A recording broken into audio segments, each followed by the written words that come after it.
প্রেম, বিরহ, সাম্য, মানবতা, আবার কখনো আধ্যাত্মিক কিংবা বিদ্রোহ।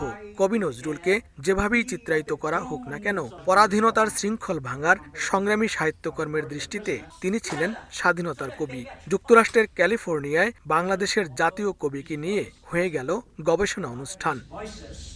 বুধবার স্থানীয় সময় দুপুরে ক্যালিফোর্নিয়া স্টেট ইউনিভার্সিটি নর্থরিজ CSUN বা সিসানে আয়োজিত এ অনুষ্ঠানে অংশ নেন বিদেশি অধ্যাপক ও শিক্ষার্থীরা, ছিলেন প্রবাসী বাংলাদেশিরাও। গবেষণা বক্তব্যে তুলে ধরা হয় বিশ্ব কবিতায় কাজী নজরুলের বিপ্লবী লেখনীর ভূমিকা। ল্যাটিন আমেরিকান কবি রোকে ডাল্টন, পুর্তরিকার কবি হুলিয়া দা বুর্গোস এবং অন্যান্য এই কবিদের সাথে নজরুলের তুলনা করে আমি দেখাবার চেষ্টা করেছি যে নজরুল অনেক কথা বলেছেন, অনেক অন্তর্দৃষ্টি সামনে এনেছেন, যেগুলোকে এরা এইসব বিপ্লবী কবিরা পরে যেন প্রতিধ্বনি করছেন।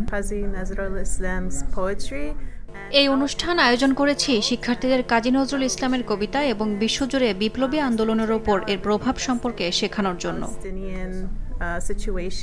আন্তর্জাতিক পর্যায়ে কবি নজরুলকে নিয়ে পরিকল্পনার কথা জানান আয়োজকরা। এটা একটা সফল একটা লেকচারশিপ প্রোগ্রাম হলো এবং আমাদের আশা আগামী বছর থেকে একটা ফ্যাকাল্টি কাজী নজরুল ইসলাম নামে আমরা করতে পারবো। California State University Northridge College of হিউম্যানিটিজের Kazi Nazrul Islam Endowment Fund and Department of রিলিজিয়াসের উদ্যোগে Middle Eastern and Islamic Studies Program MEIS এবং তরঙ্গ অফ ক্যালিফোর্নিয়ার যৌথ আয়োজনে অনুষ্ঠিত হয় তাদের 10ম অনুষ্ঠান। লস্কর আল মামুন, সময় সংবাদ, ক্যালিফোর্নিয়া, যুক্তরাষ্ট্র।